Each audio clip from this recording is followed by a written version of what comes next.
Well, thank you very much for that generous introduction, and you're welcome. It's a pleasure to be with you all this evening. So, as Bob was pointing out, I teach at the University of North Carolina at Chapel Hill, which, as you all know, is in it's the buckle of the Bible Belt. Which creates certain interesting moments in teaching historical approaches toward early Christianity and the New Testament. This last year I was teaching my course on the New Testament, so I had a class of about 360 students in it, and I decided to do something this last year that I had never done before. I began my class by asking students the following question. I said, how many of you in here would agree with the proposition that the Bible is the inspired Word of God? Boom! The entire room raises its hand. All right, good, great. Now, how many of you have read the Da Vinci Code, I asked? Boom! The entire room raises its hand. Oh, good, okay. Now, how many of you have read the entire Bible? Scattered hands. I said, all right. Now, I'm not telling you that I think God wrote the Bible. You're telling me that you think God wrote the Bible.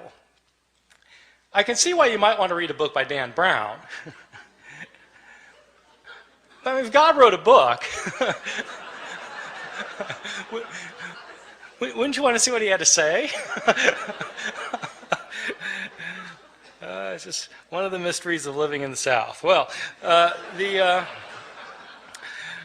Bible is the most widely purchased, most thoroughly revered, and probably most broadly misunderstood book in the history of human civilization.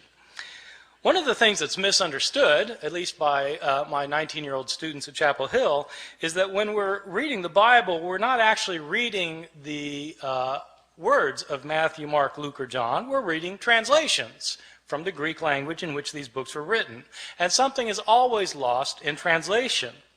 And not only that, but we're not reading translations of the originals of these books, because we don't have the originals of these books or of any of the other books of the New Testament. What we have are copies made centuries later, many of them many, many centuries later. These thousands of copies that we have are all different from one another in lots of little ways and sometimes in big ways. There are places where we don't know what the authors of the New Testament originally wrote. Now, for some Christians, that's not a problem because they don't have a high view of Scripture. For others, it's a very big problem. What does it mean to say that God inspired the words of the text if we don't have the words? Moreover, why should one think that God performed the miracle of inspiring the words of the Bible if he didn't perform the miracle of preserving the words of the Bible? If he meant to give us his very words, why didn't he make sure we received them? The problem of not having the originals of the New Testament, though, is a problem for everyone, not simply for those who believe that the Bible was inspired by God. For all of us, I think, the Bible is the most important book in the history of Western civilization. It continues to be cited in public debates over gay rights, abortion, over whether to go to war with foreign countries, over how to organize and run our society. But how do we interpret the New Testament? It's hard to know what the words of the New Testament mean if we don't know what the words were. And so in this lecture, I'll be talking about not knowing what the words were, and what we might know about the originals of the New Testament, how they got lost, and how possibly they might be reconstructed. So let me begin by talking about, on a fairly basic level, how it is that we got the books of the New Testament. The books of the New Testament were all written in Greek. They were all written in the first century of the Common Era. They were written by Greek-speaking Christians who wanted to share with their community their views of Jesus, of the faith, of what to believe and how to behave. So an author like Mark, the author of our first gospel, sat down and wrote out one day his gospel about Jesus. Now, we don't know where Mark actually lived. Some scholars have thought that Mark maybe lived in Rome. So let's say he lived in Rome.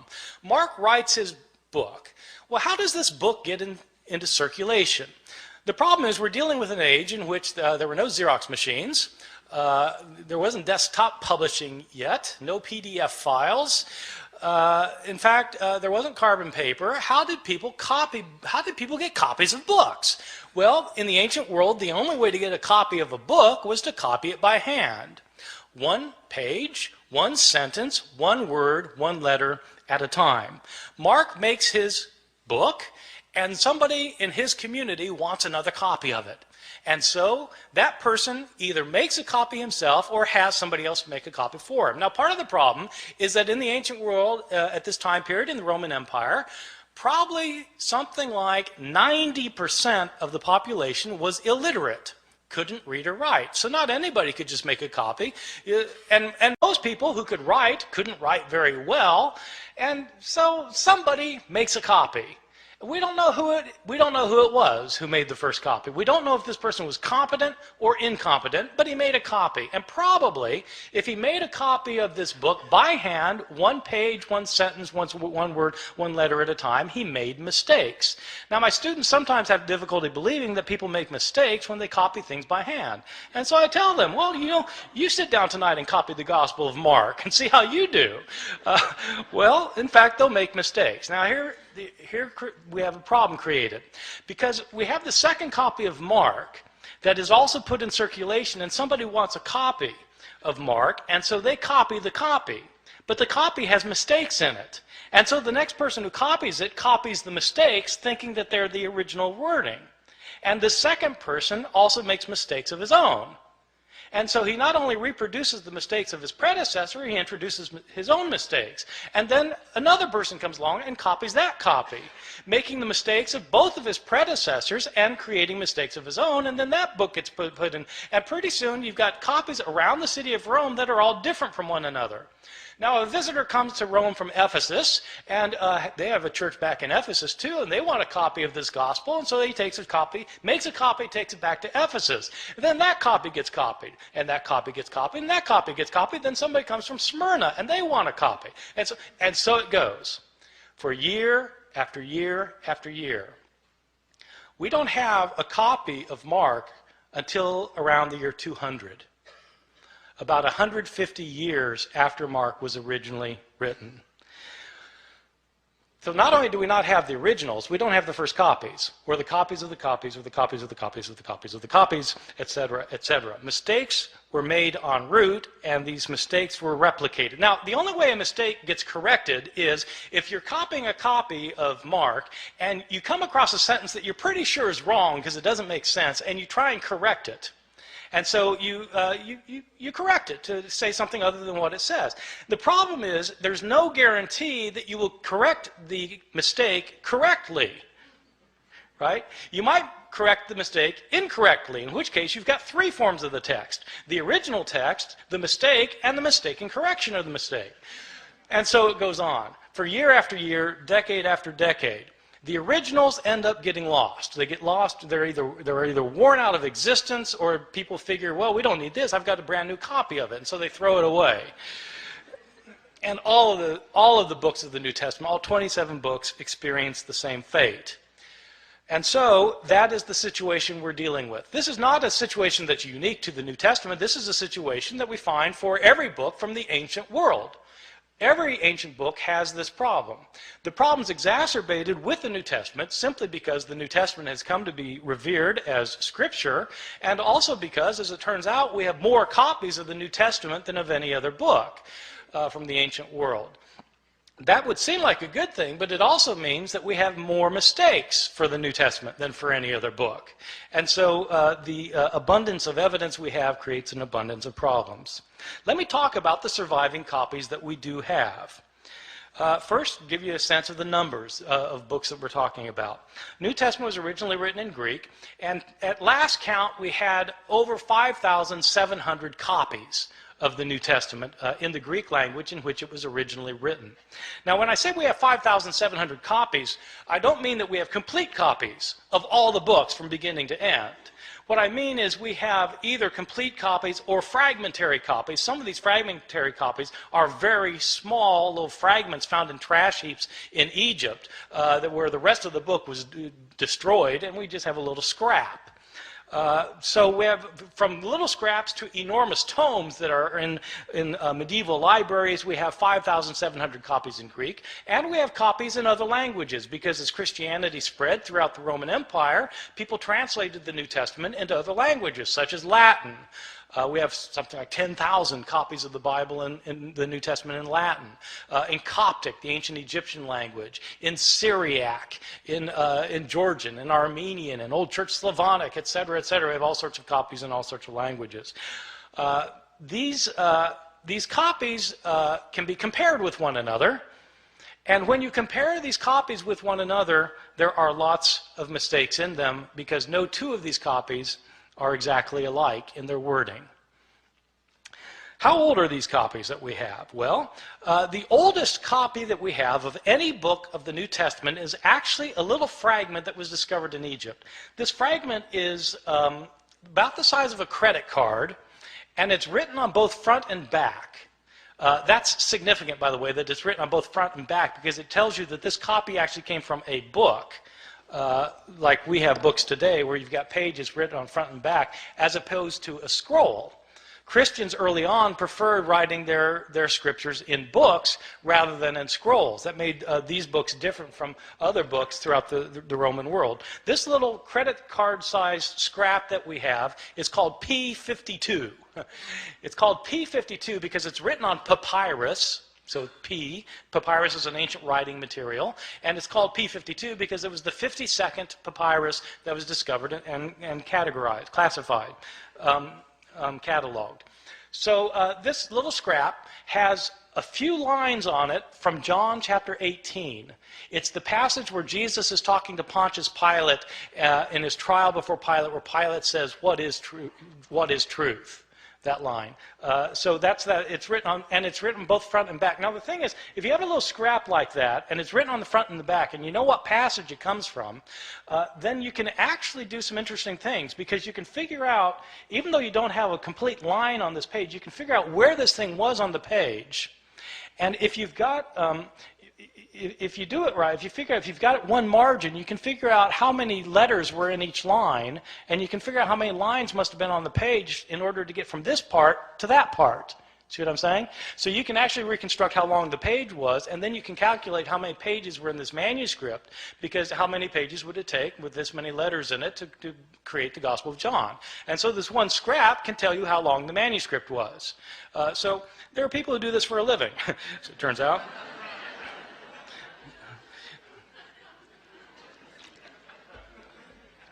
So this is the oldest scrap. How old is it? This scrap, P52, is usually dated to the first half of the 2nd century. The way they date ancient manuscripts is actually on the basis of a handwriting analysis. The science of this is called paleography. Paleo meaning ancient, graphy meaning writing, ancient writing. So the study of ancient writing is called paleography, and there are scholars who are paleographers who can date manuscripts within about 50 years of their production. The way the science works is that handwriting in the ancient world before there was the invention of printing changed slowly over time. So people made letters in certain distinctive ways depending on when they lived. And so if you are familiar with how handwriting was in different periods of history, then you can determine when a manuscript was written. That's the science of paleography. And a good paleographer can get within about 50 years. So this thing, and you need a 50-year gap because some scribe who's copying a manuscript when he's 70 probably is writing the same way he did when he learned how to write when he was 20. And so you need a 50-year gap. So this thing is dated to around 125 plus or minus 25 years. Well, that's pretty early.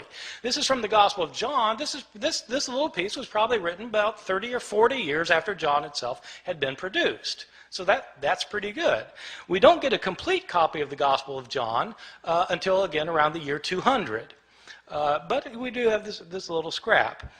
Most of the manuscripts we have are not anywhere near this early, though. We start getting full manuscripts at the beginning of the 3rd century, around the year 200, 150, 170 years after Jesus' death. These are about 120 years after most of these books had been written. And we don't start getting numerous manuscripts until the 7th, 8th, or 9th centuries. And then we start getting lots of them, because then you've got monasteries where monks are spending their days copying manuscripts, and we have a lot of their manuscripts. And so 5,700 manuscripts, some of them going back into the 2nd century, none of them being the originals, or within even within a few years of the originals. So with all of these differences, with all of these manuscripts, how many differences are there? Throughout the Middle Ages, it appears that the scholars didn't realize that there was a problem of not having the original text, or very few scholars realized that this was a problem. Even the scribes copying the text, they sometimes would realize there were differences in the manuscripts they were copying, but they didn't make a very big deal about it. The first time somebody made a really big deal about this was exactly 300 years ago this year, in the year 1707. There was a scholar named John Mill at Oxford. I think he's unrelated to the Victorian John Stuart Mill. This John Mill was a scholar of the Bible, and he had spent 30 years looking at manuscripts of the New Testament. Now, this is obviously after the invention of printing, and printers have to decide what text they're going to print, and the problem is they've got manuscripts that have differences among them. And so how does a printer decide which manuscript to print? Well, it's a problem. That's when they started realizing that this was an issue. Well, John Mill wanted to produce a printed edition of the Greek New Testament. He spent 30 years looking at the manuscripts available to him. He had available to him 100 manuscripts, approximately 100 manuscripts. And he printed up his edition of the Greek New Testament, in which he'd give a verse, and then at the bottom of the page he would indicate the places where the manuscripts differed from one another for that verse. To the shock and dismay of many of his readers, when John Mill produced his edition of the Greek New Testament, it included an apparatus at the bottom of the page that cited 30,000 places where the manuscripts differed from one another. 30,000 places where there were manuscript variations among the manuscripts that he had discovered. And the striking thing is, John Mill didn't give all of the differences he found. He only cited the differences that he thought were significant. Some of his detractors claimed that John Mill was working to render the text of Scripture uncertain. His supporters pointed out that he didn't create these differences. He simply noticed that they exist. So what do we know today about the numbers of mistakes in our manuscripts? Well, Mill looked at 100 manuscripts, and now we have 5,700 manuscripts. Nobody knows how many differences there are among the manuscripts that we now have, because nobody yet, even with the development of computer technologies, nobody has been able to add up all of the differences. Sometimes scholars guess there may be a couple 100,000 differences. Some people say 300,000, some say 400,000. There are different guesses. The way I usually put it to my students is in comparative terms. There are more differences in our manuscripts than there are words in the New Testament. More differences in our manuscripts than there are words in the New Testament. Well, this obviously creates a problem. If you want to know what Mark actually said, and all you've got are copies of Mark that are hundreds of years later that have so many differences in them, how can you possibly reconstruct it? Well, that is a problem. Now, having said that we have these hundreds of thousands of differences, I want to emphasize a particular point, which is most of these differences that we have in our manuscripts are completely insignificant, unimportant, and don't matter for a thing. Many of these differences in the manuscripts are so unimportant that you can't replicate them in translation. Okay? In other words, like they changed the word order in Greek, where you would have to translate it the same way no matter what the Greek word order is. So, I mean, it doesn't really matter very much. By far, the vast majority of these hundreds of thousands of differences are significant for nothing more than showing that scribes in antiquity could spell no better than my students can today. And scribes, of course, didn't have spell check. Scribes, in fact, didn't even have dictionaries. And many scribes didn't care how they spelled anything. Sometimes you'll be reading a manuscript and there'll be the same word that occurs, say, 3 times within a couple of lines, and the scribe will spell the same word 3 different ways. He just doesn't care how the word is spelled. Well, so, you've got lots and lots of those kinds of changes, and what do they matter for? They don't matter at all. So, having said there are all these hundreds of thousands of differences, I want to stress that most of them don't matter for very much. Some of these changes, the ones that don't matter, basically are accidental mistakes. Scribes were sometimes tired or sleepy, sometimes they were distracted, sometimes they were inept or unqualified, and they made mistakes. They would leave out a word, they'd leave out a verse, sometimes they'd leave out a page. They just made mistakes sometimes. One of the common mistakes of scribes is actually kind of interesting. Sometimes, in the New Testament, you'll have a saying where you'll have 2 lines that end with the same words. Like Jesus in Luke chapter 12 says that whoever confesses me before people will be confessed before the angels of heaven, and whoever denies me before people will be denied before the angels of heaven. So you've got 2 lines that end with the words before the angels of heaven. And what scribes sometimes would do is they'd copy down the words before the angels of heaven on the first occurrence, and then they'd copy it down, then their eye would go back to the page, and their eye would alight on the second occurrence of the same words. Thinking that that's what they had just copied, they'd go then to the next line and start copying there, and as a result, they would leave out the intervening line. See how that works? That kind of phenomenon is where your eye skips from one line to another. It's called parablepsis. Parablepsis. And when you have words that end a line in the same way, that's known as homoteleuton. So this kind of mistake is called parablepsis occasioned by homoteleuton. It's on my final exam at Chapel Hill. Probably the most egregious mistake in any manuscript of the New Testament, one of my favorites, is in a manuscript that's manuscript 109. It's 109 because it's written on parchment and animal skin instead of papyrus, and it's the 109th manuscript that was cataloged.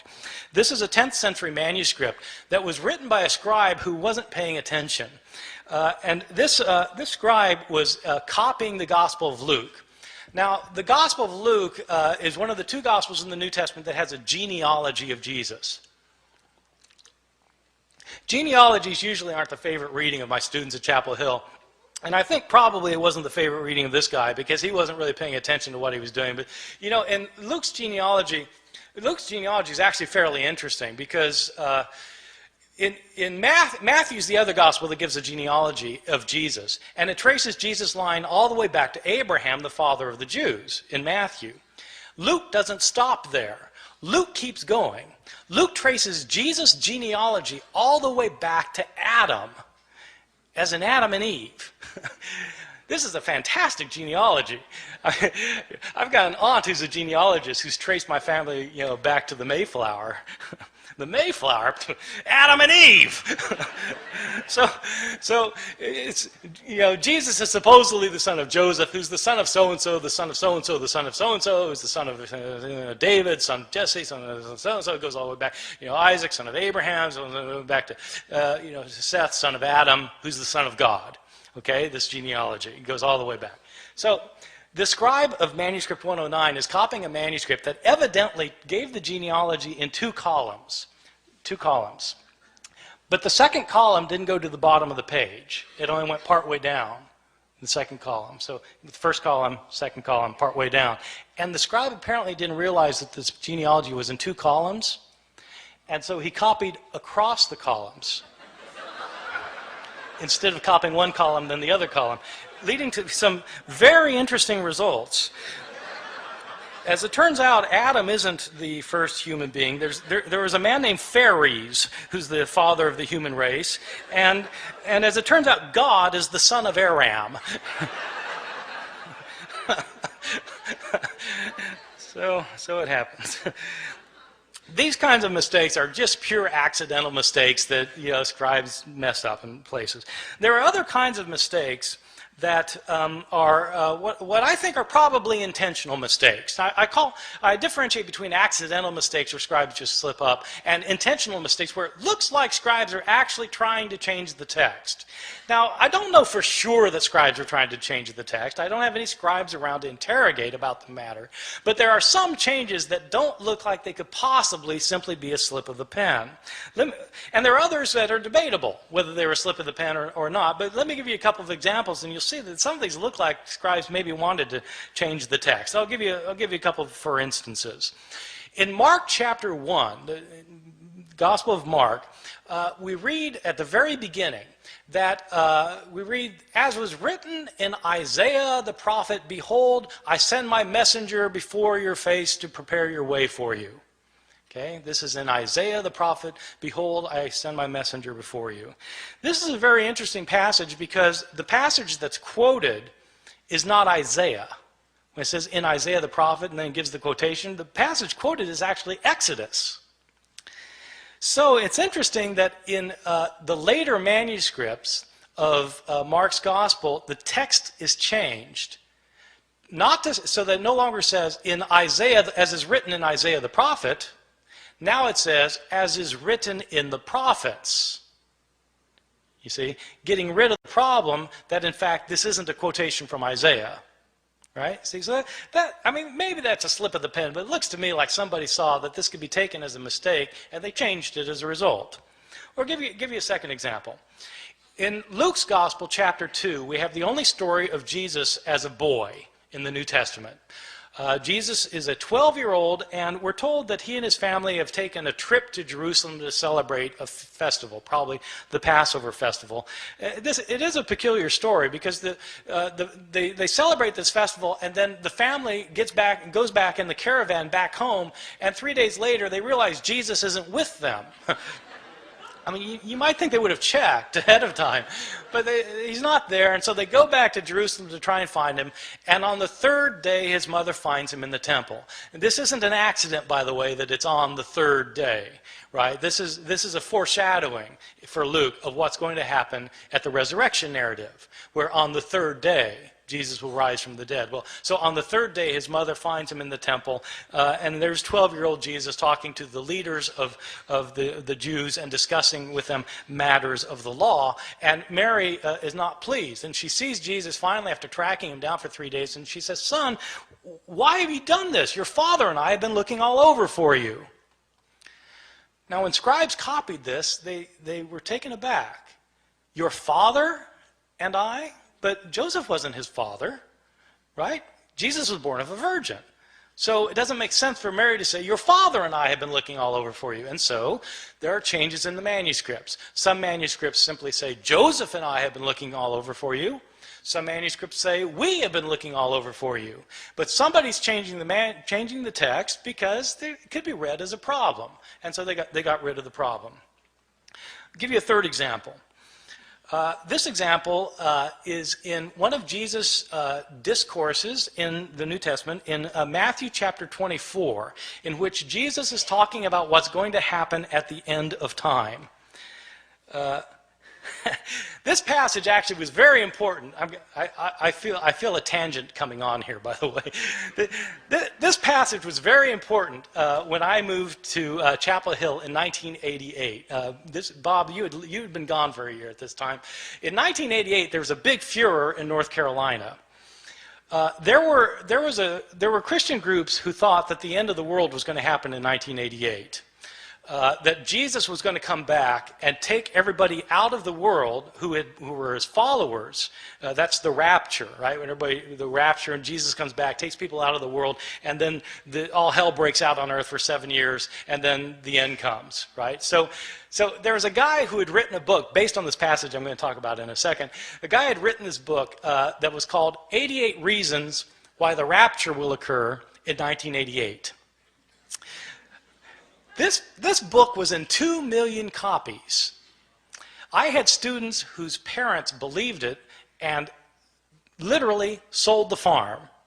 They thought that Jesus was going to come back in 1988. And so I just showed up in North Carolina kind of blissfully ignorant of these things. And I moved from New Jersey.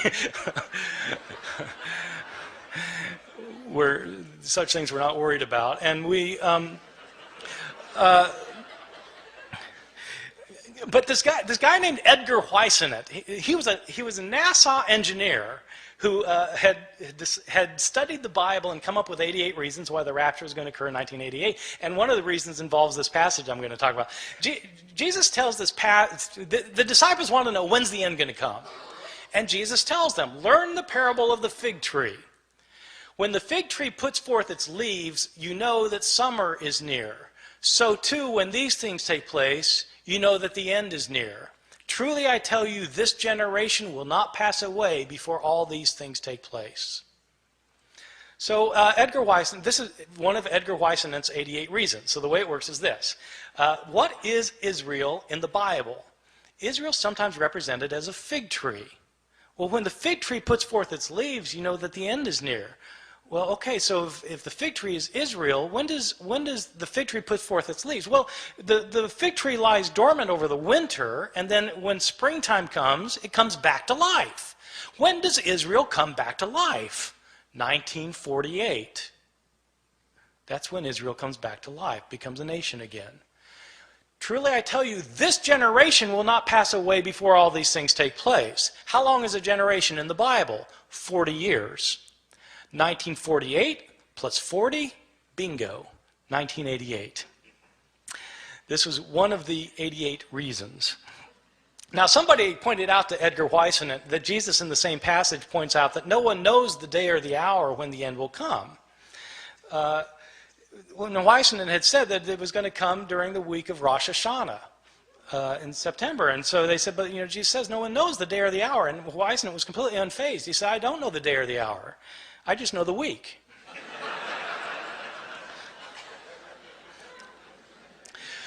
All right, so this passage actually throughout Christian history has been important because people have always been trying to figure out when the end's going to come. So in this passage, Jesus says no one knows the day or the hour, not the angels of heaven, nor even the Son, but the Father alone. Okay, Matthew 24:36. Scribes copying that found it to be a peculiar thing to say, though. Not even the Son knows when the end is going to come? I mean, surely the Son of God is all-knowing. Isn't he omniscient? And so how do scribes deal with the problem? They deal with the problem by getting rid of the phrase. And so in later manuscripts, the phrase, not even the Son, is taken out, so that now Jesus doesn't claim to be ignorant about when the end is going to come. So that strikes me as probably an intentional sort of change. All right, so you get accidental changes and you get intentional changes. I want to talk about some of the big differences that you get in some of our manuscripts, just so you can get an idea of how significant this problem can be. Probably the most familiar story in the New Testament Gospels is the story of Jesus and the woman taken in adultery. I'm pretty sure this is the best known story of the Gospels because it's in all the Hollywood movies. I mean, if you do a movie about Jesus, you've got to have Jesus and the woman taken in adultery. It's so much a requirement that even Mel Gibson, who the Passion of the Christ, which is about Jesus' last hours, has to get this in, and so he has a flashback showing this scene of Jesus and the woman taken in adultery. So the way the story works, it's found only in the Gospel of John, chapter 7 and 8. And Jesus is teaching the temple, and the Jewish leaders they drag this woman in front of him, and they say, she's been caught in the act of adultery. The law of Moses says we're to stone someone like this. What do you say? See, this is setting a trap for Jesus, because if Jesus says, well, yeah, stone her, then he's violating his teachings of love and mercy. But if he says, no, forgive her, then he's breaking the law of Moses.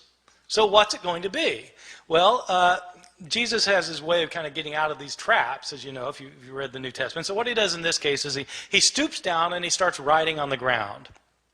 And he looks up and he says, let the one without sin among you be the first to cast a stone at her. Stoops back down, starts writing again. And one by one, feeling guilt of their own sins, they begin to leave until Jesus looks up again and there's no one left. And he says to the woman, is there no one left to condemn you? And she says, no, Lord, no one. Jesus replies, neither do I condemn you. Go and sin no more.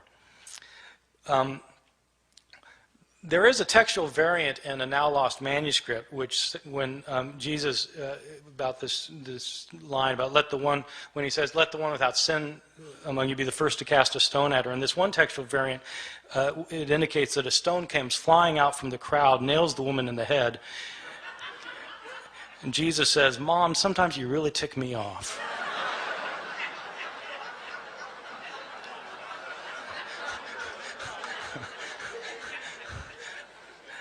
I made that up. This story, this beautiful story, this powerful story, which has two terrific lines from Jesus in it, this story was not originally in the Gospel of John. This is a story that was added to the Gospel of John by later scribes. How do I know that? We have a number of early manuscripts of the Gospel of John. This story is not found in any of our early or best manuscripts of the Gospel of John. The Greek authors who wrote commentaries on the Gospel of John over the centuries don't mention this story until the 10th century, 1,000 years after the days of Jesus. The writing style of this story, if you read it in Greek, the writing style is a completely different writing style from the writing style of the rest of the Gospel of John. As a result, scholars have known for years that this story did not originally belong in the Gospel of John. Well, why is it in our English Bibles then? Probably what happened was some scribe had heard this story. They'd heard the story and they decided that it illustrated some of the teachings in John chapter 7, and so they wrote out the story in a margin. A second scribe came along, saw the story in the margin, and thought it belonged in the text, and then wrote his manuscript by putting the story in the text. Another scribe comes along and copies that manuscript, and that manuscript gets copied, and so on until it becomes part of the textual tradition. And it's these later manuscripts that were used by the translators of the King James Bible in 1611, so that the story came into English through the King James Bible. So this story, however, is not a story that was originally in the New Testament. So people sometimes ask me, well, are there any changes that are significant in the New Testament? Yeah, well, this strikes me as a rather significant change, that the story of the woman taken in adultery wasn't originally there. Or consider a second instance of another big difference, the Gospel of Mark. Mark is probably my favorite gospel because it's so subtle and understated in places, and it says things that you don't expect. And nowhere is this more true than in the ending of Mark's gospel. In Mark's gospel, Jesus is put on trial, and he's crucified, he's dead, he's buried, and on the third day, the women go to the tomb. The tomb is empty, and Jesus is not in it. There's some man in there. And the man tells the women that Jesus is not here, he's been raised from the dead. He tells the women, go tell the disciples that he will meet them in Galilee. And then it says the women fled from the tomb, and they didn't say anything to anyone, for they were afraid. Period. That's where it ends. That's the end of the Gospel of Mark.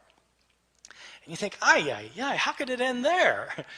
I mean, they're told to tell the disciples, but they don't tell anybody. Didn't the disciples ever learn? Didn't they go to Galilee? Didn't they see Jesus? How could that be the end of the story? And that's exactly the reaction the scribes had. They got to that ending, they said, how could it end there? And scribes then decided it couldn't add there, and so they added 12 verses.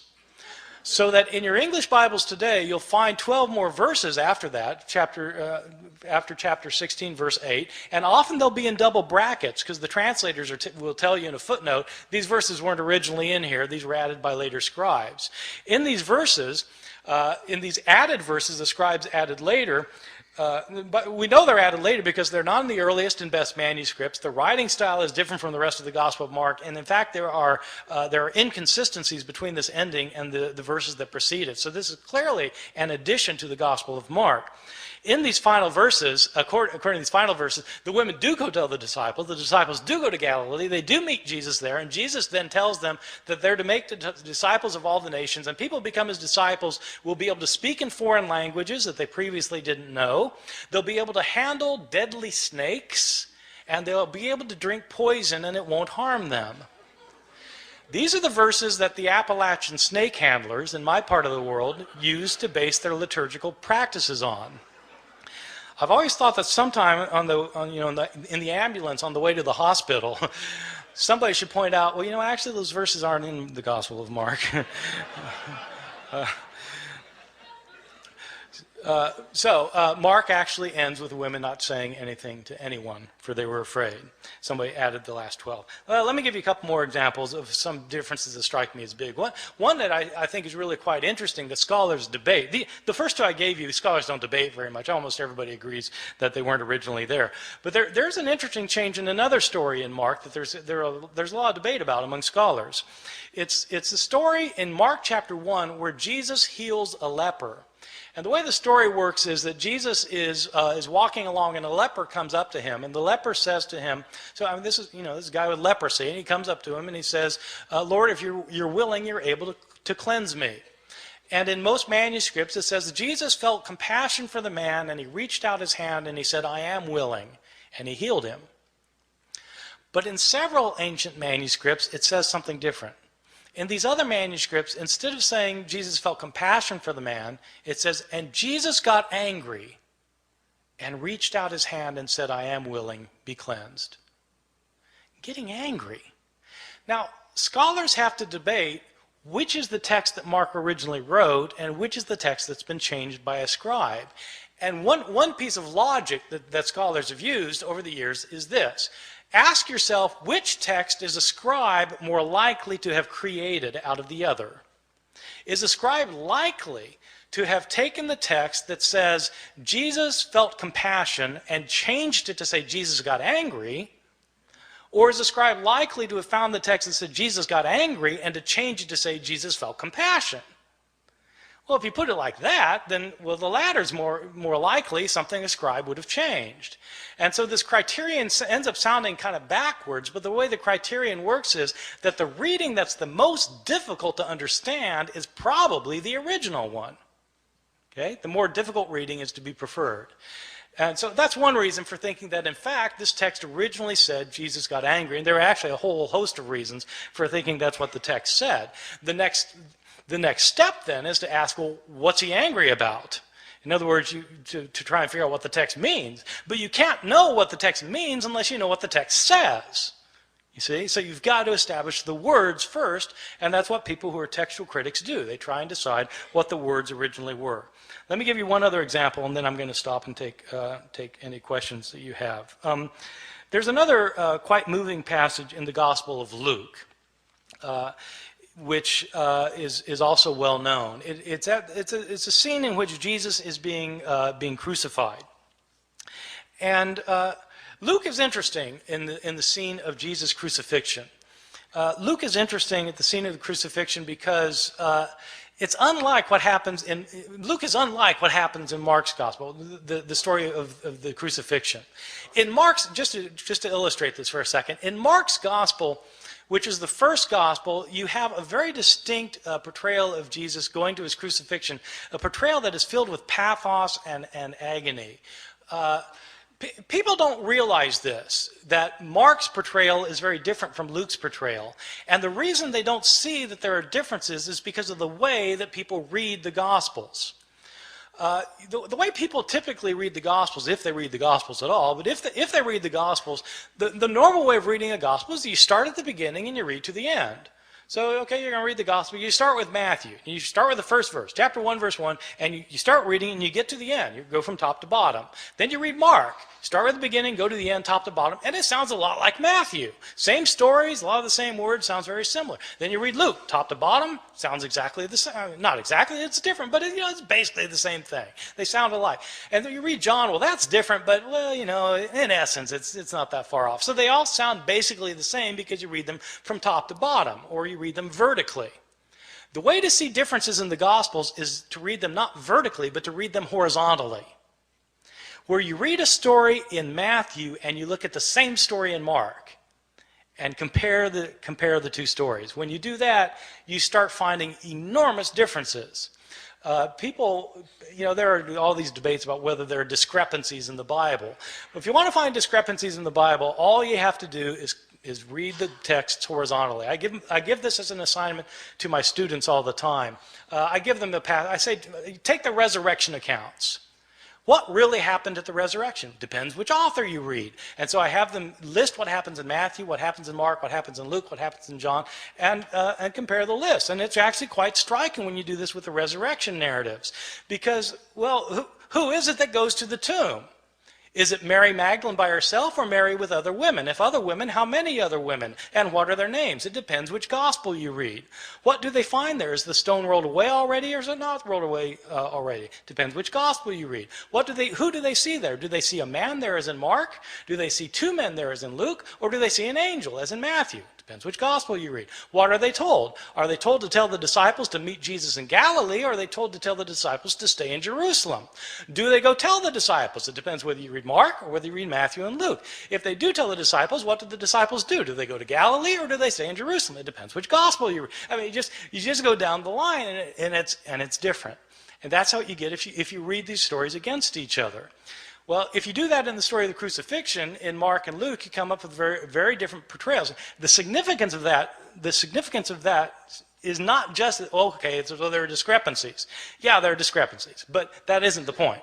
The point is that if you want to know what Mark has to say, you have to read Mark and not pretend he's saying the same thing as Luke, because they're different. And so Mark has to stand on its own as a literary production. In Mark's gospel, when Jesus is being crucified, in fact, it's a very gripping scene. In Mark's gospel, Jesus doesn't say anything while he's being led to the place of crucifixion. While he's being crucified, he's completely silent. When he's hanging on the cross, he's mocked by the Jewish leaders, by the people who are passing by in front of him. He's mocked by both robbers in Mark's gospel. Jesus doesn't say anything until the end in Mark's gospel. At the end, he cries out, Eloi, Eloi, lama sabachthani, my God, why have you forsaken me? And he dies. That's it. That's Mark. Very, very powerful and gripping. But people don't realize that this, because people think Jesus said all sorts of other things on the cross. Well, why do they think that? Because they've read Matthew, and they've read Luke, and they've read John, and they end up with the 7 last words of the dying Jesus, which are found in not one of the Gospels, but by smashing all of the Gospels together into one big Gospel. Now, it's perfectly legitimate to do that if you want to do that. If you want to read the Gospels and smash them all together so they're all right and they're all saying the same thing, but you have to realize that if you're doing that, you're writing your own Gospel. And you're making it say something that's different from any of the Gospels of the New Testament. Okay, so I mean that's the effect of doing that. In Luke's gospel, Jesus is not silent. He's not silent on the way to be crucified. He sees women weeping for him, and he turns to them and he says, daughters of Jerusalem, don't weep for me. Weep for yourselves and for your children, for the fate that's to befall you. He's more concerned about these women than himself in Luke's gospel. In Luke's gospel, he's not quiet while he's being nailed to the cross. He prays, Father, forgive them, for they don't know what they're doing. While he's hanging on the cross, he actually has an intelligent conversation with one of the robbers. The one guy maligns Jesus. The other robber says to the other person to be quiet because Jesus hasn't done anything to deserve this. And then he turns to Jesus and says, Lord, remember me when you come into your kingdom. And Jesus says, truly I tell you, today you will be with me in paradise. Jesus knows exactly what's happening to him in Luke's gospel. Not in Mark, but in Luke, he knows exactly what's happening to him. He knows what's going to happen to him after it happens to him. He's going to wake up in paradise, and this guy's going to be next to him. And at the end, the most telling thing of all is that Jesus, instead of crying out, my God, why have you forsaken me? He doesn't say that in Luke. What he says is, Father, into your hands I commend my spirit. And he dies. In Luke's gospel, Jesus is completely in control of the situation. He knows what's going on. He knows why it's going on, unlike Mark, where he seems to be in doubt. This verse about Father, forgive them, for they don't know what they're doing, is a very interesting verse. In early Christianity, this verse was interpreted not as a prayer of forgiveness for the Romans who were crucifying him. It was interpreted as a prayer for the Jews who had turn Jesus over to the authorities. Jesus is asking for forgiveness for the Jewish people in the interpretation of the early Christian interpreters of the passage. That makes it striking that in some manuscripts from the early years, this prayer is omitted by some scribes. Why would scribes take that lovely verse out? Well, it should be obvious why they took it out. They took it out because they interpreted it as a prayer of forgiveness for Jews, and these scribes didn't think God had ever forgiven the Jews. In the 2nd and 3rd centuries, Christians started saying that Jews are guilty for the killing of Christ, and that, in fact, the destruction of the city of Jerusalem in the year 70 by the Roman armies was a punishment by God given to the Jewish people for rejecting their own Messiah. In the 2nd and 3rd centuries, we have Christians who are saying that Jesus was God, so that when Jews, they would say, when Jews were responsible for the death of Jesus, we have some authors saying Jews are guilty of deicide. Jews have killed God, and God held them responsible. What's a scribe who thinks that going to do with his prayer of forgiveness? He's going to take it out, and that's exactly what happens. Some of our early manuscripts are missing the prayer. They're missing it because scribes have changed it for reasons of their own. These are some of the big differences that you can find in the New Testament manuscripts, and there are all sorts of differences that you find. Some are related to theological disputes of early Christianity, where scribes have changed the text to make it coincide more closely with their own theological views. Some of these changes have to do with relationships of Christians and Jews. Some of these changes have to do with Christian understandings of women. There continue to be debates today in churches, Christian churches, about whether women should have leadership roles. Well, these debates often hinge on verses that have been changed by scribes. You can guess which way scribes changed these verses. In the 2nd and 3rd centuries, when women's roles were being suppressed, all of a sudden manuscripts start showing up in which women are told to be silent in the churches. This is the sort of change that scribes made. The textual critic is somebody who tries to deal with this phenomenon of manuscripts that have so many changes in them. There are actually two things that a textual critic does. One thing that is, of course, primary importance is to figure out what an author actually wrote. Because you can't interpret an author, whether you're talking about Plato or Aristophanes or Homer or Mark or Matthew or Luke or John. You can't interpret what an author said unless you can't interpret what he said unless you know what he said. You've got to have his words, and so textual critics try to reconstruct to the best of their ability what an author actually wrote. A textual critic also, though, is interested in knowing why the text got changed. Why did scribes change the text? I mean, it's interesting to see that sometimes they fell asleep, but beyond that, what kind of theological motivations were there for changing the text? What kind of ideological influence were affecting these scribes? When we know more of that kind of information, we're better able to understand both the scribes and their own historical context as people living in the early centuries, especially the early centuries, a time period about which we have very little information about Christianity otherwise. Thank you very much.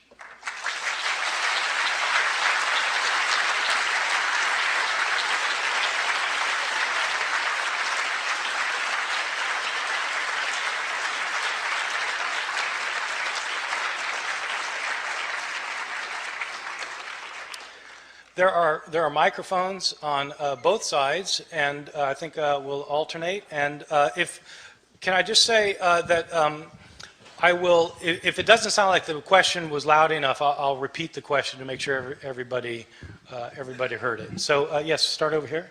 Yes. Early in your conversation or in your presentation, you mentioned that the Bible is often used in social situations, and you mentioned in particularly abortion, war, and what was the other one? Gay rights. Have any of the differences that you have found or others have found affected how those concepts would be interpreted? Did you all hear that? Yeah.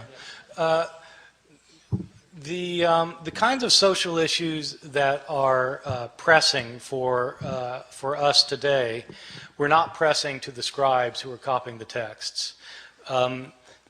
They simply had a whole different range of issues that they were far more concerned about. And so the passages that people leap on today to try and resolve certain kinds of issues simply didn't have that kind of importance to most of the scribes. So the answer is no. Most of those passages weren't affected. Yes? Are you familiar with the Book of Urantia? Every time I give a talk, I have people ask me to read it, but I have not yet done so. Well, it's an interesting read because often there's an expanded text on, might be one line in the New Testament, and in Urantia there might be 3 paragraphs. So Yes. I commend it to you. Okay, thank you. Yes. Your comments on 2 other books, one of them the Gospel of Judas and the other the Sword of Christian, Constantine. Also, I'm an Ehrman. Really? How do you spell it? Ehrman. Oh, okay. Go for it. Yeah, okay, he's asking about 2 of the books, the Gospel of Judas Iscariot. Yeah, actually, let me tell a story about the Gospel, because I was, when National Geographic was considering whether to finance the publication and dissemination of the Gospel of Judas, they called me and asked me if I would help them authenticate the manuscript. Which is my first indication that National Geographic absolutely had no clue what they were doing with this manuscript, because it's written in Coptic, which I can read Coptic, but I'm not a Coptic scholar, right? And so I told the woman who had called me, I said, well, look, you need a Coptologist to do this. She said, oh yeah, great, okay, what's a Coptologist? A Coptologist is an expert in Coptic language who can, and she said, well, what we really want to do is date this manuscript. And I said, oh, well, to date the manuscript, then you need to get a paleographer. She said, oh, okay, great, yeah. What's a paleographer? Yeah. So then she said, well, really what we really want to do is carbon-14 date the manuscript. Are you able to help us with the carbon-14 dating? So yeah, right. Every Friday night I carbon-14 date manuscripts. So, no, I can't help you with carbon-14 dating. You need a scientist for that. I said, look, I'll find you a Coptic paleographer and you find a scientist who can carbon-14. And they said, well, we want you to be involved with this though, because we want somebody who's interested in early Christianity and knows about Gospels that didn't make it in. I said, no, I'm happy to be involved. I said, but I said, where's the manuscript? She said, well, it's in Geneva. I said, okay, count me in. And so we went to Geneva. I have a friend, a guy named Stephen Emmel, teaches in Germany, who's a Coptic paleographer, and called him up. And I said, Stephen, I don't know if you've heard these rumors, but the Gospel of Judas has turned up. And Emmel says, yeah. He says, you know what? I think I saw it 20 years ago. I said, oh my God, you want to see it again? He said, yeah. I said, okay, let's go to Geneva. And so we did. So the Gospel of Judas is it's the most recent discovery of an early Christian text. It was actually discovered 30 years ago now, 1978. But it's a very long story. It was unknown basically to everybody until just 3 or 4 years ago, when it finally got into the hands of competent scholars and conservationists who could put it back together, because it was fragmented in 1,000 pieces. But it's a very interesting gospel because it's a gospel that is a Gnostic gospel that talks about how this world we live in is not the creation of the one true God, but is a creation of lower, inferior divinities. And the point of salvation is to escape this world. Okay, if you all know Gnosticism, I'm sorry, I'm taking a little longer on this than I should, but if you know the world of Gnosticism, the Gnostic Gospels, Gnostic Christians were people who felt like they were entrapped in their bodies in this world, that they were imprisoned in bodies, and that because the creator of this world wasn't the one true God, it was a lower divinity. So the way I illustrate this with my students is, how sometimes people feel like they're alienated in this world, like they look around, they just don't feel like they belong here. They look around and this world just doesn't make sense to them. I felt this way till the last election, actually.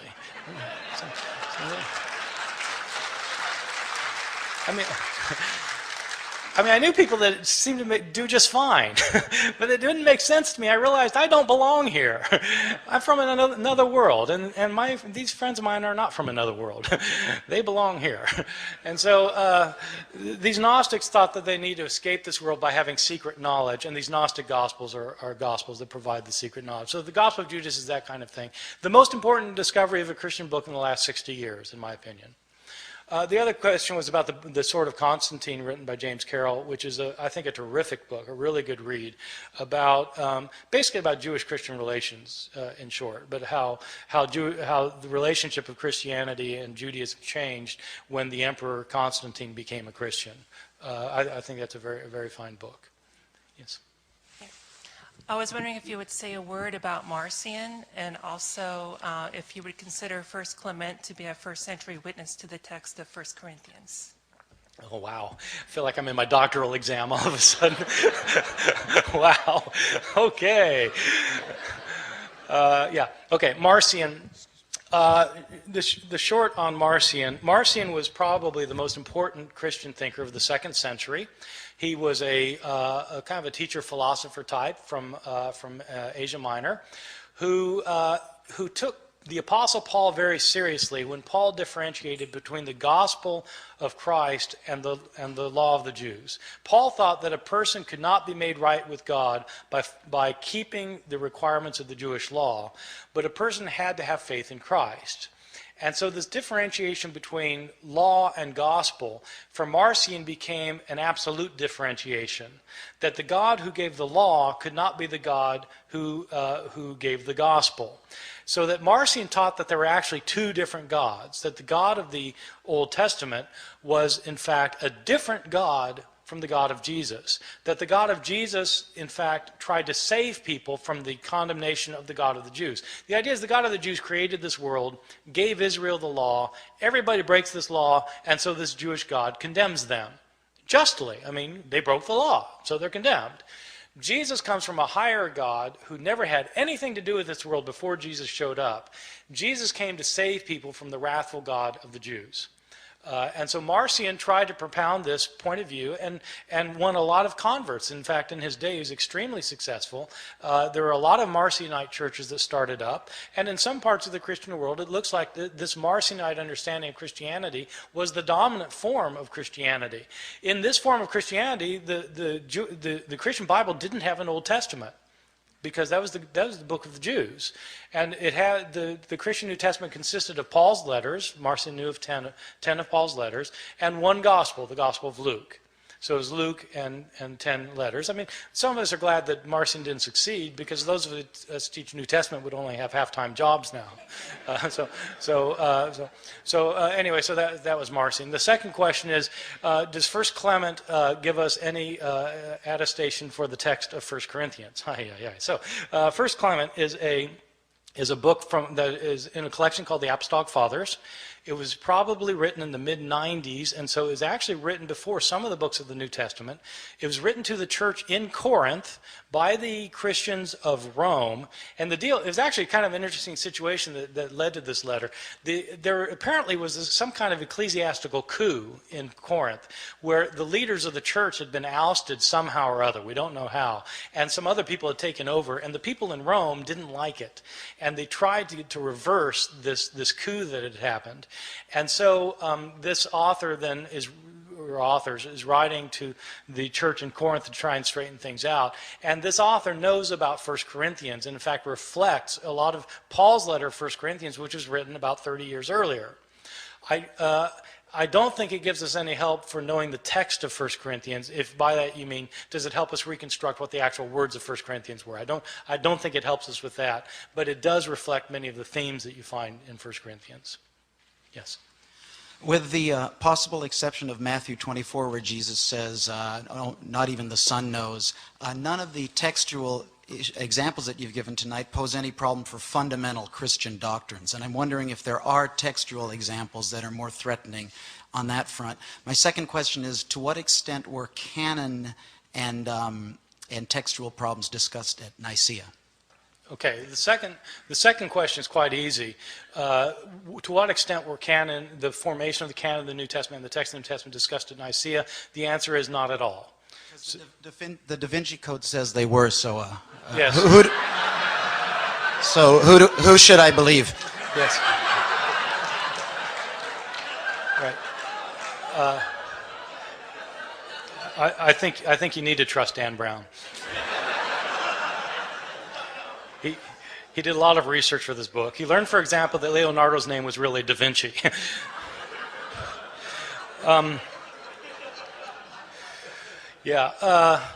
Yeah, you know, according to the Da Vinci Code, of course, the Council of Nicaea was where there was a vote on whether Jesus was the Son of God or not, and it was actually a close vote.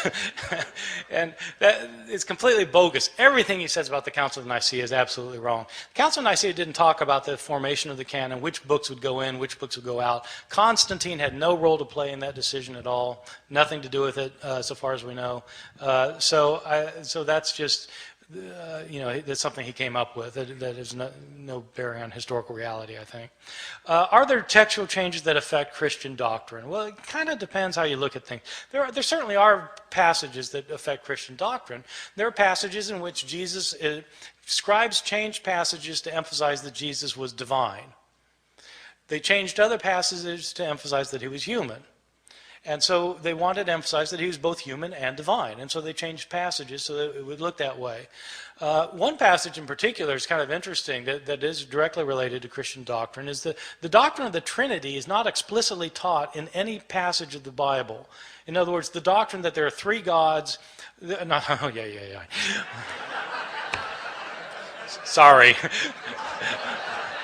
Dan Brown speaking once more. The doctrine that there's one God manifest in three persons, that these three persons are each individually completely God, but there's only one God.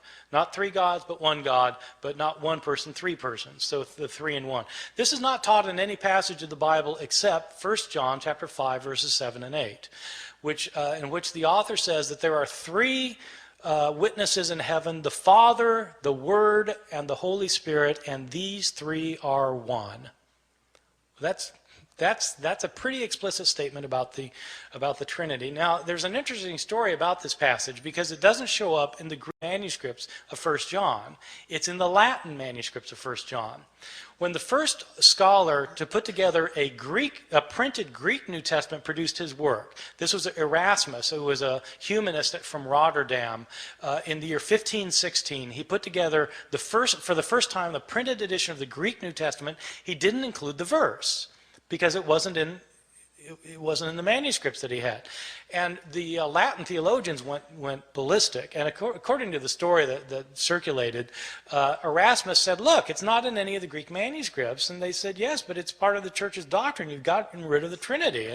And Erasmus said, look, if you can produce a Greek manuscript that has it in it, I'll include it in my next edition. And so they produced a Greek manuscript. And so they copied out a Greek, somebody copied out a Greek, and when they got to that point, they translated the Latin back into Greek, stuck it in, and Erasmus was true to his word and included that in his next edition. And it was on the basis of that edition that the King James Bible translators put the Bible into English. So that's why the verse showed up in the King James translation. So yeah, that certainly affects doctrine. Now the thing is, you could argue the doctrine of the Trinity without that verse.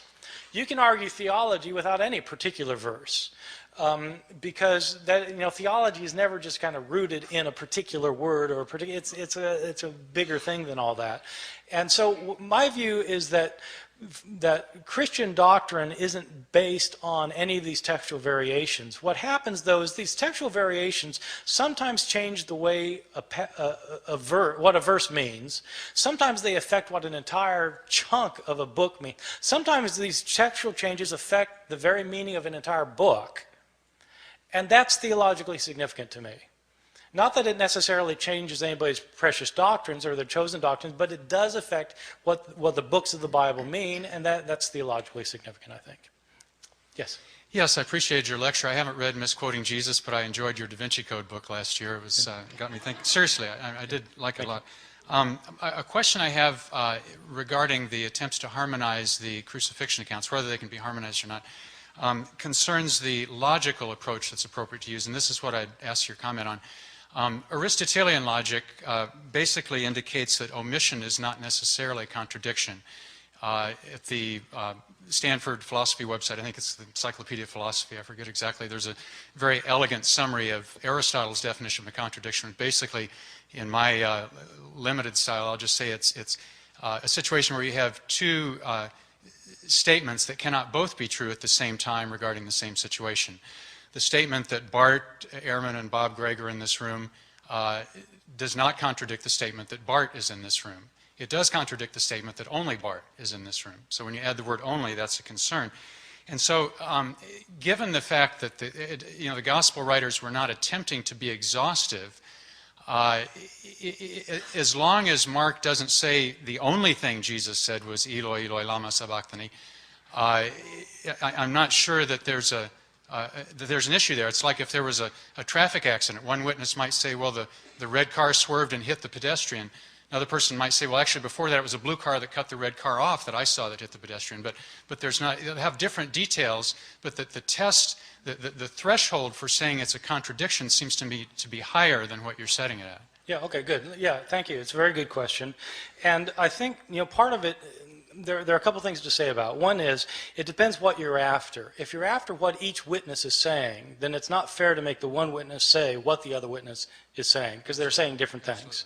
Absolutely. And so if what you're interested in is what the witness has to say, then you have to stick with what that witness has to say. Right. There are problems.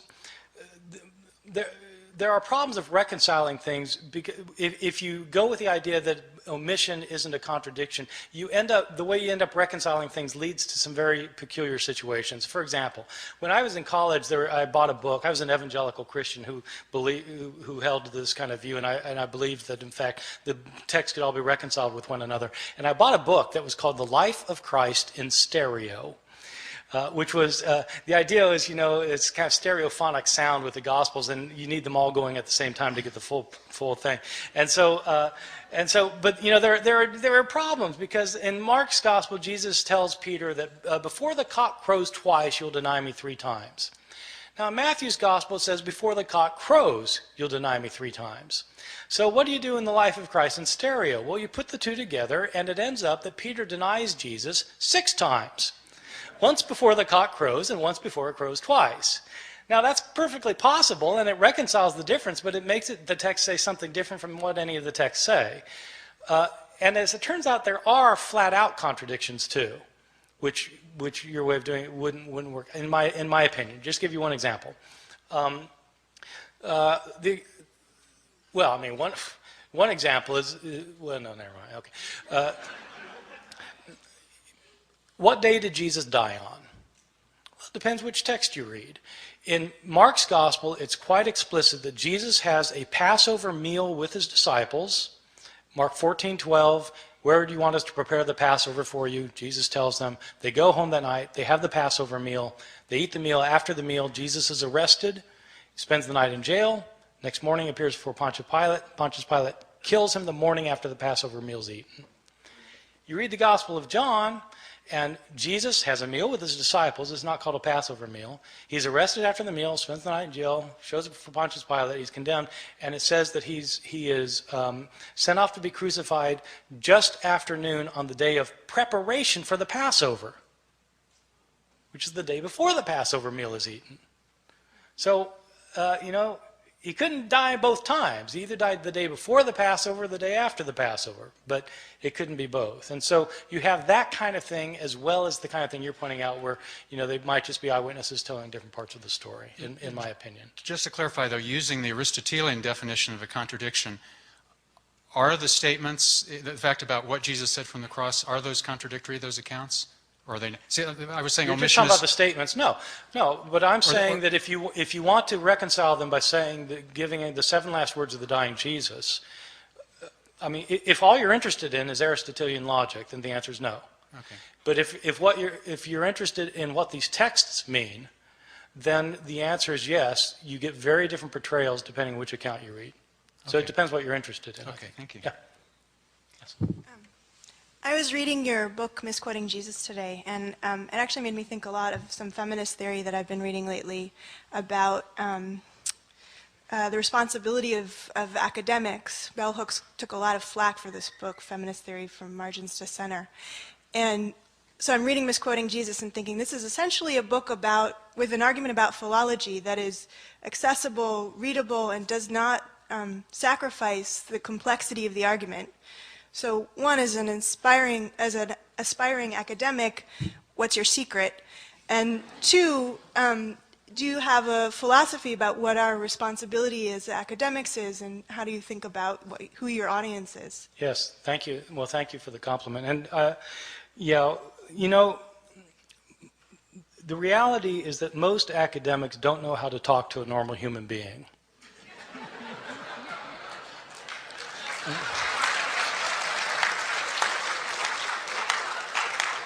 And so I have friends who want, they want to write a book that would sell in Barnes and Noble, and you have to tell them, you're not writing this for the guy who's in the office next door. You're writing this for your mother. You've got to think about, who you need to learn how to communicate with people. And so there's not an easy answer to that, but that was absolutely the challenge of this book. One thing people have gotten upset about, evangelical scholars have gotten upset about this book, is they say, well, this isn't news. We've known about this for hundreds of years, which is, of course, what I say in the book. We've known about this for hundreds of years. So I'm not trying to present something that is like radically new that scholars have never known before. Scholars have known this since John Mill in 1707. And so this is old news, but nobody's bothered to tell the general audience. Which is, and the reason they haven't bothered is pretty obvious. It's hard. I mean, we're talking about Greek manuscripts here. How do you talk about Greek manuscripts to people who don't read Greek? Right? Well, you just have to figure out some way to do it. So, the way I do is I like to tell stories. So that's how I decided to do it. So I don't think there's a real secret other than just learning how to talk to people. So, yes. Actually, I have been reading the Bible for the last 5 years, and especially New Testament. There's one statement of Christ, be peace on him, which I want that you should explain it over. He says that I have been sent not to change the Torah. I have to come to fulfill it and act upon it in spirit and letter. And the only way to go to the heavens is if you follow Torah more than the rabbis. And then if you read Torah, there's no mention about Son, Father, Holy Ghost. So when were they created? If they were present very beginning, why didn't any of the old prophets in the Old Testament mention about it? So I just want to get this clarified.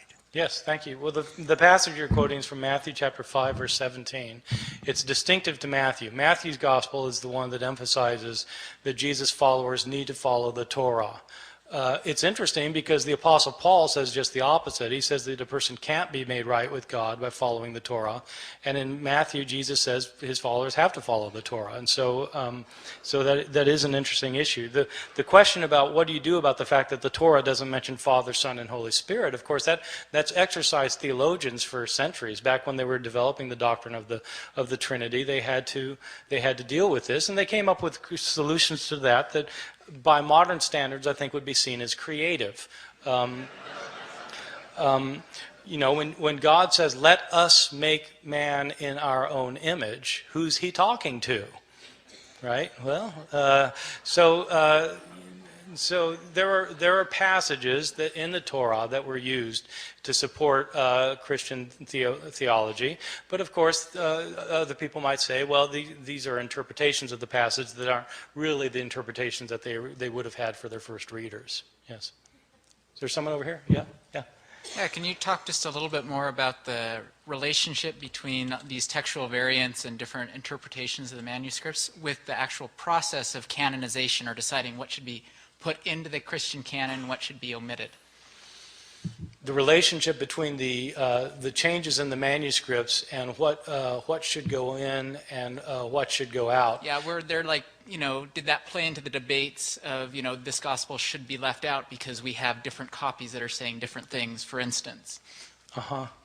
Yeah, actually, that particular issue didn't come up very much about, can this be in because this manuscript has been changed in so many ways. There are interesting questions about the relationship of text and canon, though. I mean, just on kind of the most basic level, if the woman taken in adultery isn't in the oldest manuscripts, but it's in most of the manuscripts from the Middle Ages, is it part of the Bible or not? Is it part of the canon?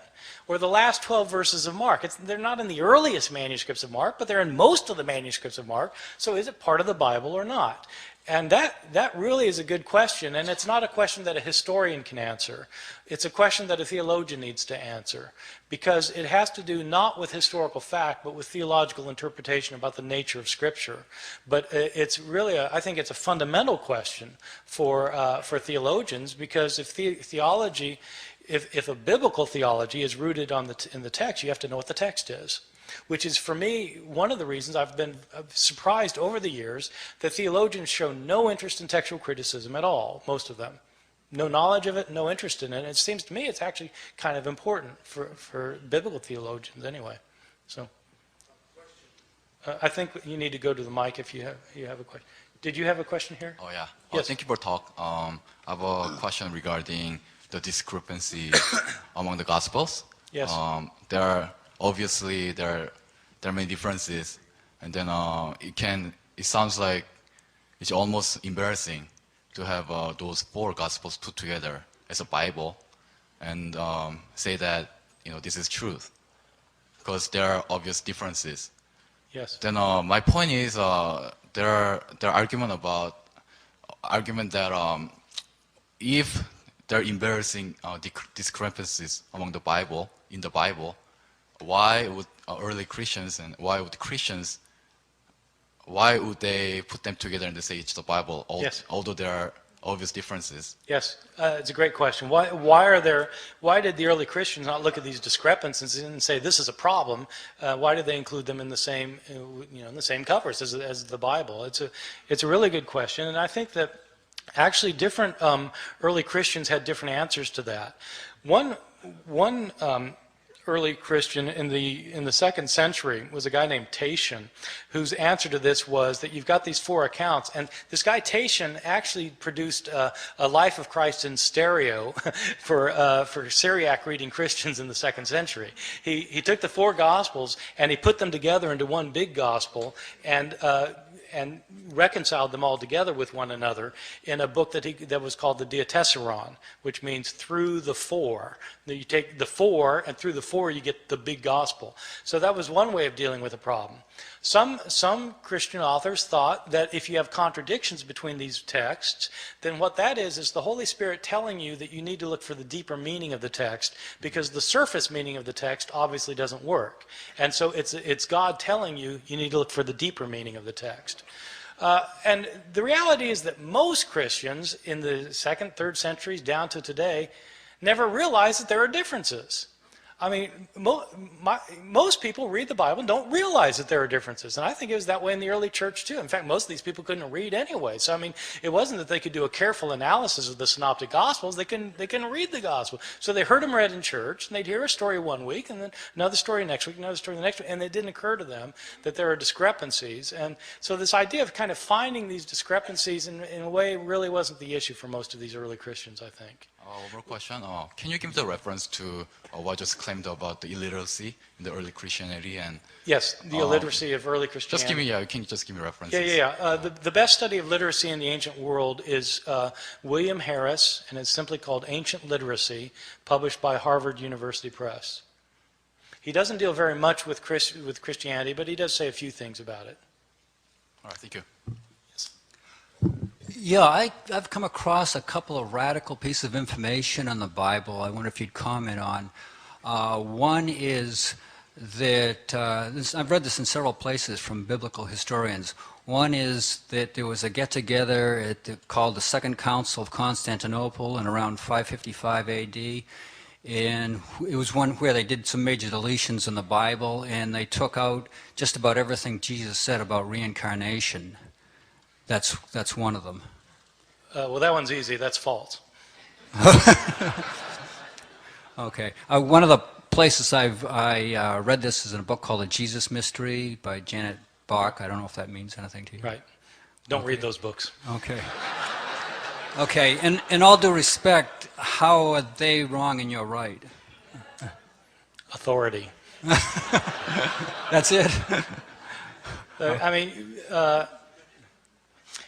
there are responsible historians, and there are people who are not responsible historians, and it's a very good question actually, because how do you know the difference? You go to a bookstore and you've got these books. I mean, and some have nice covers and some don't have nice cover. How do you know who? And it's actually not an easy thing, and you have to know who to trust.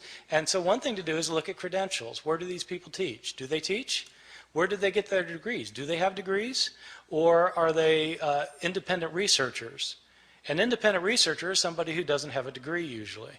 Why don't they have a degree? So they might be telling the truth, but where do they get their information from? Look at their footnotes and see if they tell you where they got their information from. And then read scholars who teach in reputable institutions, who have reputable degrees, and whose books go through the kind of vetting process that is typical in scholarship, which is that you can't, anybody can publish a book today, but scholarly presses publish books that have gone through a scholarly process of evaluation.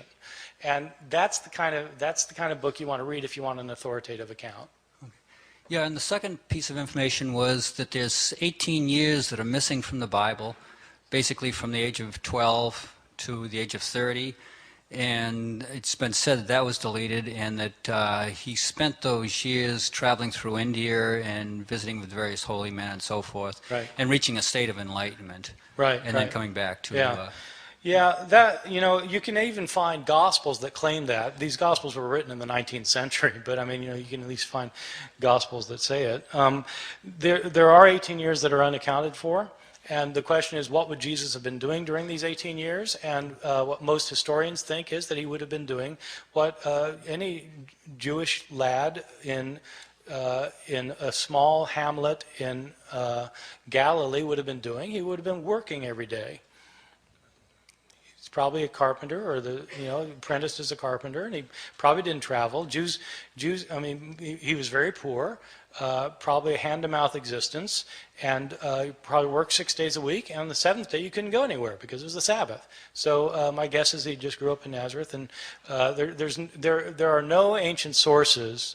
I mean, you asked me how do I know this? I've read all of the ancient sources. There are no ancient sources that say anything about Jesus going to India.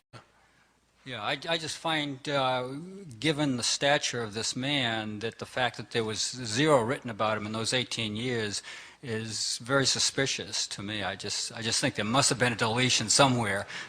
I mean, why didn't somewhere in the Bible it said, well, from the age of 12 he just spent the time with his father in his shop and doing this and that, and then all of a sudden emerged at 30 and did all these miraculous things. So anyway. Yeah, thank you. Okay.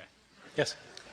My question concerns essentially languages. If I understand correctly, and I'm not a biblical scholar, but I've done a little bit of work, most of what is written is from 30 years, the earliest would be some of the earlier letters of Paul, to 60 and further on years later after Christ passed on, much of which is either in Greek or in Latin.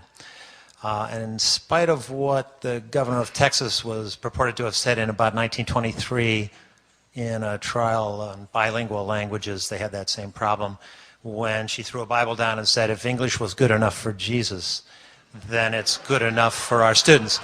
I suspect that Jesus didn't speak English and actually spoke the language of the common people, since he was actually trying to talk to the common people, which, if I understand correctly, in first century Palestine was Aramaic. And there are very few Aramaic texts around.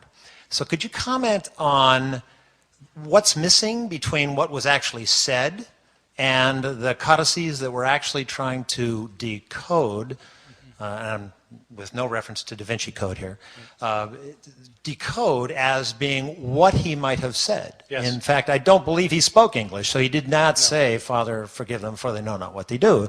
No. And in fact, I think Neil Douglas Klotz and a bunch of others in this Aramaic movement are trying to do something along these lines. So could you comment on that and where you stand there? Yeah, so no, it's absolutely right. Jesus spoke Aramaic. My opinion is that he did not know Greek, and that he did not know Latin. I think he probably knew Aramaic.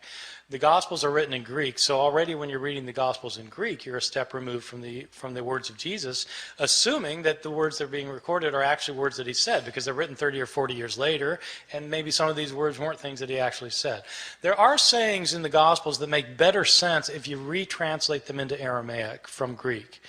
I mean, it's tricky to do. I mean, it's, but it's fun too. So give you an example. There's a saying that doesn't make very good sense in Mark chapter 2. I'll use the sexist phrasing of this because it's the one people are familiar with, and it's one that it's easier to make my point. Sabbath was made for man, not man for Sabbath. Therefore, the Son of Man is the Lord of the Sabbath. Okay? Sounds like familiar. But it doesn't make any sense. Sabbath was made for man, not man for the Sabbath. Therefore, the Son of Man is the Lord of the Sabbath. What's the therefore? Because it doesn't work. Well, but if you say it in Aramaic, the word for man, meaning human being, and the word for Son of Man is the same word, Barnashah. Sabbath was made for Barnashah, not Barnashah for the Sabbath. Therefore, Barnashah is Lord of the Sabbath. That makes sense. So you retrovert it into Aramaic, and it adds up. And there are other sayings, just as a side, so you need to do that actually if you're doing the historical Jesus study. The other side of that is there are some things that cannot be retroverted back into Aramaic, which means Jesus probably didn't say them. Give you a famous example. Every World Series behind home plate, you get somebody holding up a sign, John 3:3. You must be born again. This is a very interesting passage that people holding these signs don't realize, the linguistic problems, which is this. When Jesus says this in the Gospel of John, he says, a person must be born anothen to see the kingdom of heaven. Anothen is a Greek word. Now, the word anothen is interesting because it actually has two meanings. It can mean from above, or it can mean a second time. Okay, it means both things. And you have to decide which it means depending on the context. Nicodemus misunderstands what Jesus says. Jesus is saying you have to be born from heaven to see the kingdom of heaven. And Nicodemus thinks, I've got to go crawl back into my mother's womb and be born a second time? And then Jesus corrects his mistake. No. And he tells him what he meant the first time. So the conversation hinges on the double entendre of this word anothen, the Greek word anothen. And you cannot reproduce the double entendre in Aramaic. So the conversation hinges on a particular Greek word that doesn't have a parallel in Aramaic, which means the conversation couldn't have happened like that. So. How about Hebrew? No Hebrew either. Yeah. But they weren't speaking Hebrew in Jesus' day. Jesus probably could read Hebrew, I think, but they weren't. It wasn't a spoken language in Palestine in his time. Yes? I have two questions. The first one is, how would you compare the copyists of the Sophorim copyists with those of the early Christians, which you've made a great point on? You're asking about Jewish scribes from the Middle Ages you're asking about? No, those are Masoretes. I'm talking about the copyists in Ezra's time. Oh, yeah. We don't know. I don't think we know. What a lot of people say when I give a talk on this about the New Testament is they point out that what they say is, well, Jewish practices were to copy everything meticulously, exactly, and they're usually thinking about the Masoretes. In the Middle Ages, there were Jewish practices that were extremely meticulous, but I don't think we know very much about copying practices in antiquity, especially in the Persian period, because we just don't have the kind of evidence we need. Thank you. The second question was, may I have your autograph? Yes, you may. I'm going to take one more question because this fellow, and then I'm going to stop. Yes. In some of the ancient cultures, there were oral traditions that seemed to be designed to preserve a certain passages orally very exactly. Is there any evidence from early Christian times that there in some corner of Christendom such traditions were there, and what would they say about the passages? Yes, were oral traditions such that the traditions were being kept intact over the years with the retelling. And there have been New Testament scholars who've argued that Jesus was a rabbi who taught his disciples certain things, and they memorized these things so they passed them along without changing them orally. That idea has has run into trouble on two grounds. One is that there have been anthropological studies of oral societies that have shown that in most oral cultures, it actually doesn't work the way we would think it would work. Well, the way we think it would work is that if you can't write something down, that you'd probably want to remember it exactly because you don't have a way of writing it down, so you'd want to remember it exactly. But that idea that you would want to remember it exactly, in fact, is a product of written cultures. In oral societies, that isn't how they think, because they think, I mean, most people in oral cultures know that in an oral presentation, you change the story depending on the audience, the situation, the need at hand, et cetera, et cetera. So there's that. The other thing is that there's a way to check whether the stories about Jesus were being passed along without changing or being changed orally. And that's the fact that we have several different authors who have written down the things Jesus allegedly said and did, and you can compare them with one another. And when you do that, there are discrepancies. So it looks like people are changing the stories both orally and at the written stage, I think. Okay, I need to stop there. Thank you very much. I've enjoyed being with you.